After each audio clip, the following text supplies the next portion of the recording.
Journalists club नौशर Afroz के सालाना इंतखाब 3 रुकनी election committee के चेयरमैन सीनियर सहाफ़ी शायर व अदीब हिदायत उमरानी, सीनियर सहाफ़ी प्रिंस जमील और सहाफ़ी अकमल चन्ना के ज़ेर निगरानी रखे गए, जिसमें तमाम मेंबरान के मुतफ़िका राय से मुंतखब होने वाले ओहदेदारों के नाम इलेक्शन कमेटी के चेयरमैन हिदायत उमरानी ने अनाउंस किए। सदर के लिए तमाम दोस्तों ने चुना है मुजफ्फर अली अब्बासी को, सीनियर नायब सदर के लिए अमानुल्लाह कुरैशी और जनरल सेक्रेटरी के लिए शाहिद अमन खानजादा, जॉइंट सेक्रेटरी के लिए मंसूर अहमद मेमन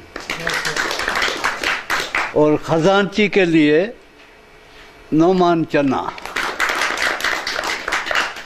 ऑफिस सेक्रेटरी के लिए राणा रिजवान राजपूत, प्रेस सेक्रेटरी के लिए जुनैद गफ्फार खानजादा,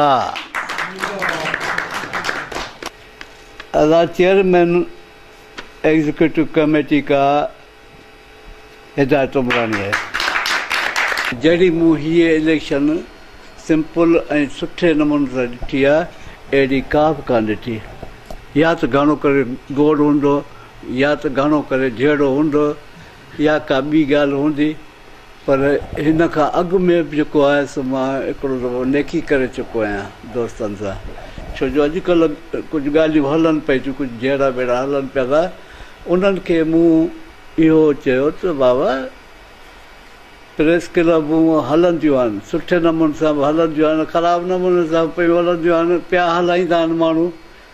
पर जेका नौशहर में हींअर प्रेस क्लब जेका ठही आहे न, उन खे तव्हां ॾिसो, उन्हनि खे